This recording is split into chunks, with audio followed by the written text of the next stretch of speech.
Hello and welcome to my YouTube channel. Thank you for joining me today. In today's video I'm going to be drawing a lovely dolphin, something that I haven't attempted drawing before, so it'll be a nice change to have a go at drawing a dolphin. And then afterwards I'm going to put the colours on using these Koh I Noor watercolour discs, which I have used before, and they're lovely bright colours, so I thought we wanted to make a nice cheerful picture today with this lovely dolphin. So I'd like to start this video really by saying thank you very much to all my new subscribers. Well, no, all of my subscribers, not just my new ones, but I have had a lot of new subscribers recently, and that's lovely. So thank you very much to you. If you're not a subscriber, if you're joining for the first time, you can subscribe below, and don't forget there's a little bell as well which will give you notifications of when I do new videos. But my videos come out every Thursday afternoon here in the UK, so that the 2 o'clock, so the time will obviously vary depending on where you are in the world. But thank you all for your continued support, it's much appreciated.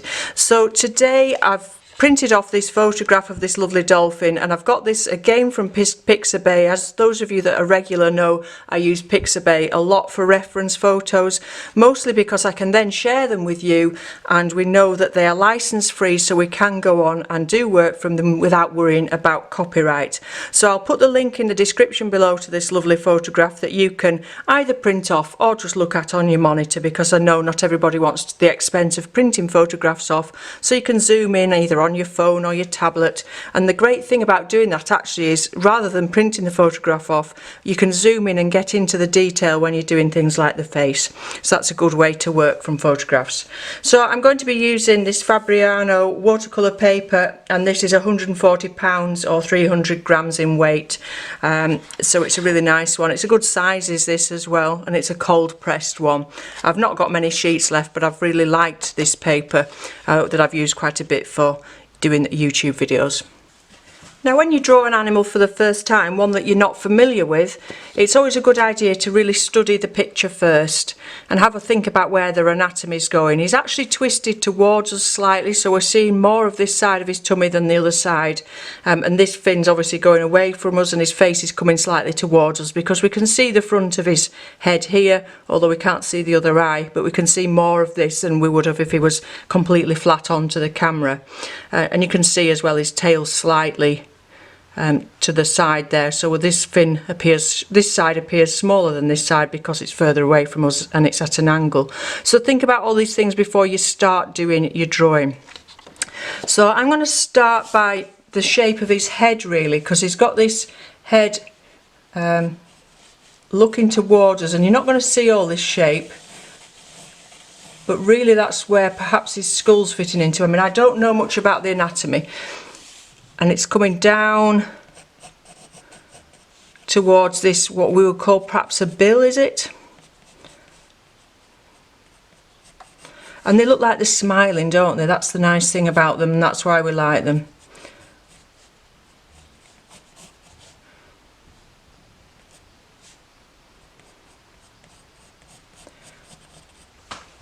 So it's quite a distinctive shape there. And then if we look at this curve, it's curving all the way down here to his tail. So think about drawing this line all the way from here up to his chin, and look at the shape of that. And I think I've got that too, not steep enough.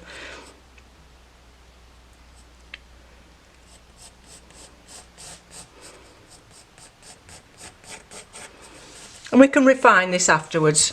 When it's something you haven't drawn before, you need to take your time thinking about where things are going. So then we need to get that other lovely sweeping curve all the way down here.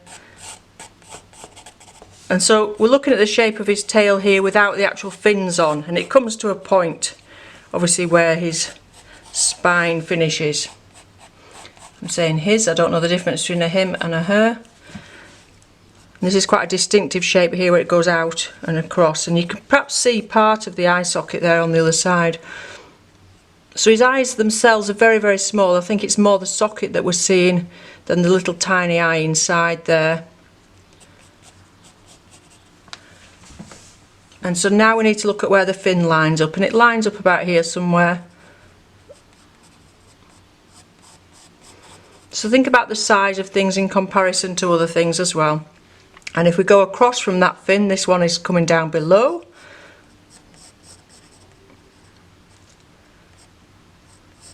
and out, sweeping out there, and then this one is coming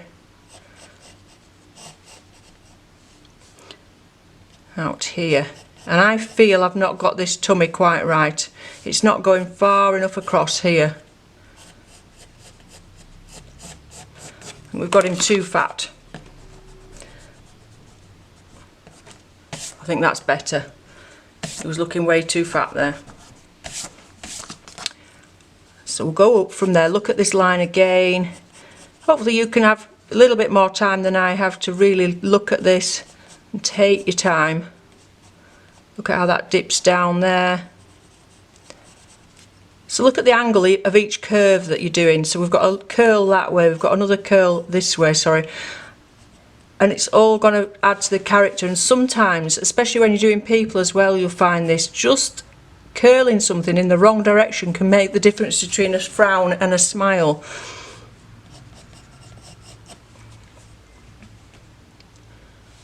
Look carefully at how that's sort of joined on there. I think it's a little bit higher up than I've got it as well.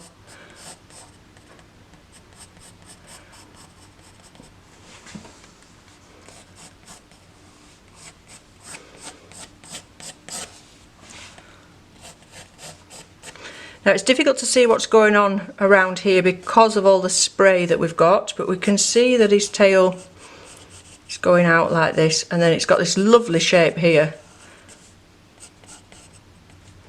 And I'm going to actually draw this line in, although we can't see it, because it's such a nice shape and it gives him much more of a form to have that showing. I think so. When I took this in at this side, I think I did need to go out further at that side. I think that was more the problem as well. Okay, so you could go on refining this, looking at it and making it more accurate. So look at where things line up. The bottom of this fin is slightly lower than the bottom of that fin, etc. So look at all those kind of things. Look at where his eye lines up to his fin. This eye, it lines up here where his fin goes out here. He's got this shape here of maybe a chin or whatever you want to call it, I'm not sure. So look at where things line up together. So we've got the eye coming above the bill here, and then the mouth stopping around here somewhere, and that's all going to help with your drawing where things line up. This fin is in line. So if you look here, I'm actually going to put this a line here where it goes lighter. That will help with our painting afterwards. Can you see how the colours are much lighter underneath his tummy than they are on top? Okay, so I'm going to draw this in ink now, and then I'm going to come and put some colour on. So once I've drawn it in ink, I'll allow the ink to dry, and then I will erase those guidelines that I've done there with the pencil. I've been quite heavy-handed with the pencil because I want it to show up to the camera for you.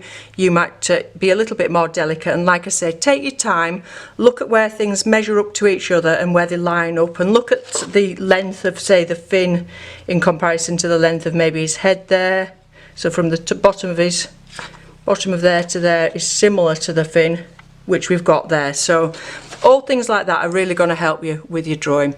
So I'll come back in a moment when I've gone over this with some ink.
course, you don't need to go and do an ink drawing. You could carry on just with your pencil drawing. You could just tidy up that pencil drawing, put as much detail in as you want, whether you want to do any extra shading or whether you want to leave that for the doing the paint.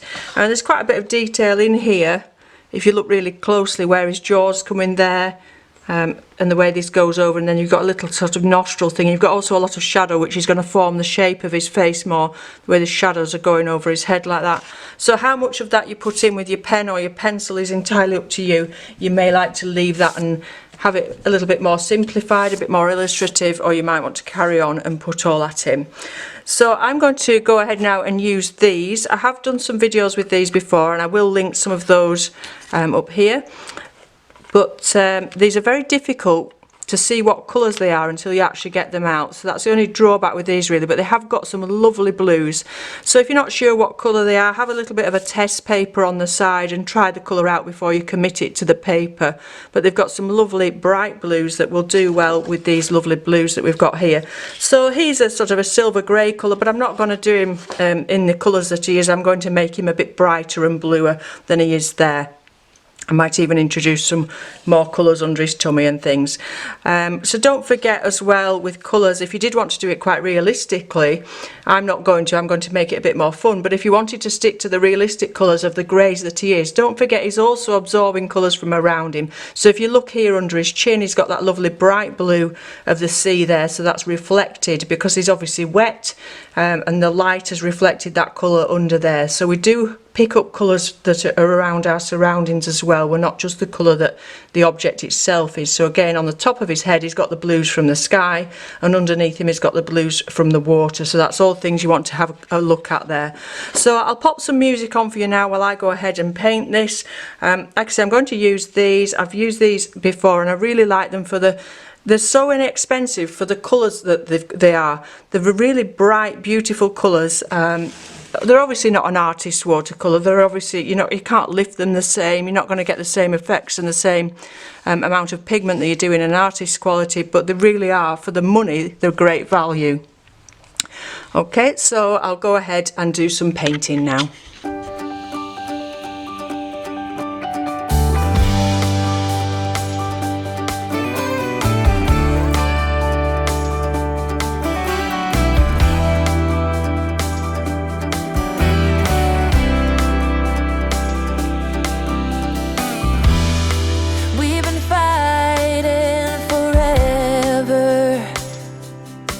Gone over this 1,000 times before.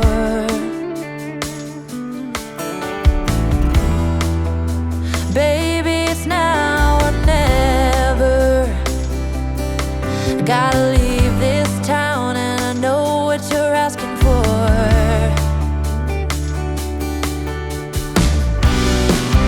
You say it's out of my reach, but I can't pretend no more. 'Cause for as long as I remember, it's been stuck inside my mind. You can't ask me to surrender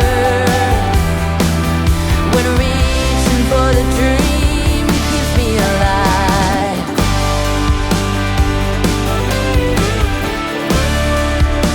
'Cause it's keeping me alive.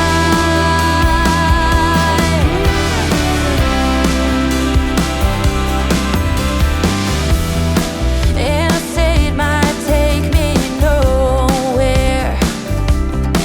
Anywhere is better than the places I have been.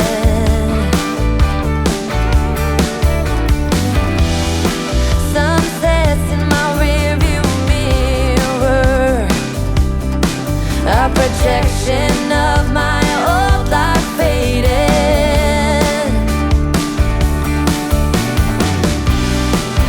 You say it's out of my reach, but I can't pretend no more. 'Cause for as long as I remember, it's been stuck inside my mind.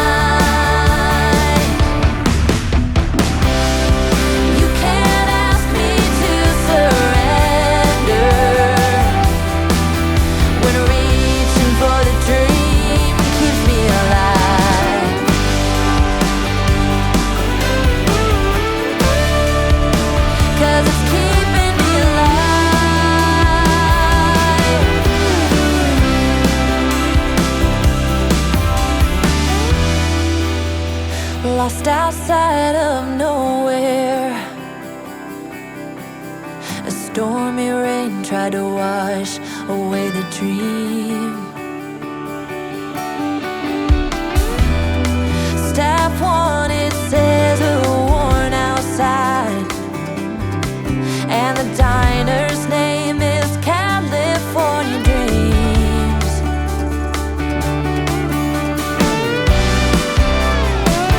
Hey,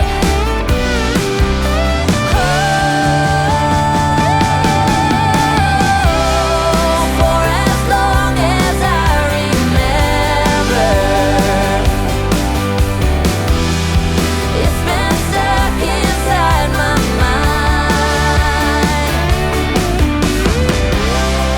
You can't ask me to surrender when reaching for the dream keeps me alive. For as long as I remember, it's been stuck inside my mind. You can't ask me to surrender when reaching for the dream keeps me alive.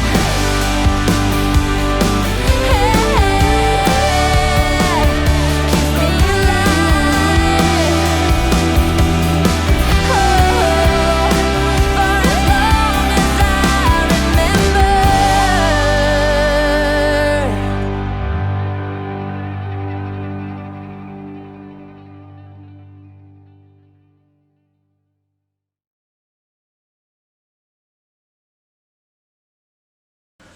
Okay, I think at this stage I need to stop fiddling, and I'm in danger of messing it up if I fiddle too much more. You'll see that I didn't use very many colours. I just used the 3 blues that we've got there, and I added a little touch of yellow just to brighten the whole thing up, maybe a little bit of sunshine. And then this one that I used at the end, I'm not sure if the camera will pick that up at all, but it's got a glitter in it. It's like a little silvery colour, and the light just catches it, so I thought that'd be great to get that feeling of water. You'll notice the other thing that I did to get some highlights on the Dolphin and to get a feel of water was to drop some more water back into the paint whilst it was wet. This isn't something I would normally recommend that you do, because what happens is when you add a higher concentration of water to a lower concentration of paint that's already on the paper, is we get these what we call blooms or cauliflowers, these pretty shapes here.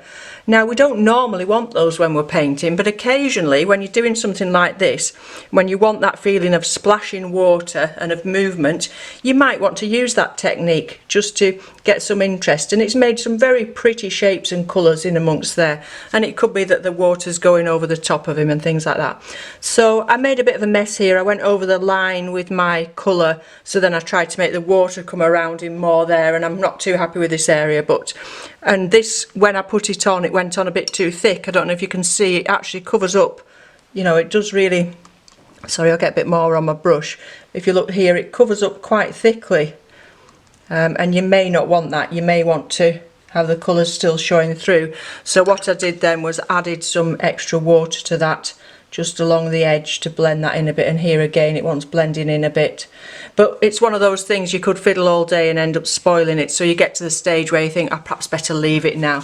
So, you know, it's not a highly accurate drawing, it's not a realistic picture obviously because we've used different colours, but we've made a little fun artwork. And that's the whole thing about creating your own artwork, is we're not sticking to the photograph, we're using the photograph for inspiration, and then we're having a bit of fun with the colours and the drawing and getting some movement in there and making something that's unique to you and unique to your style and what you want to do. You might want to make a dolphin, a red dolphin, a green dolphin. You might want to make it completely different. You might even want to cover him in pattern and just use that photograph for the template, and then go wild with different ideas. But like I said earlier, you might also want to do a more realistic picture with the rocks and things in. So if you are doing that, just carefully look at where the shadows and things are to get some depth in there. The sea changes colour as it goes further away, because obviously the sea's deeper over here, shallower here, so that's what affects the colour, the amount of light that's shining through that water. So think about all those things and carefully observe the photograph. But if you want to do something like this and you've got these, obviously you can do it in ordinary watercolour, you could do it in Inktense as well. And if for those of you that have got a brusho, you could do a brusho background too. So I hope you've enjoyed that quick tutorial. I'll be back again next week. If there's any particular subject, animal, etc., flower, a certain type that you really want me to have a go at drawing and talk through the drawing with, then if you want to put that down in the comments below, and I will hopefully do that as soon as I get the chance. Okay, so thank you very much for watching, and I'll see you again soon. Bye for now.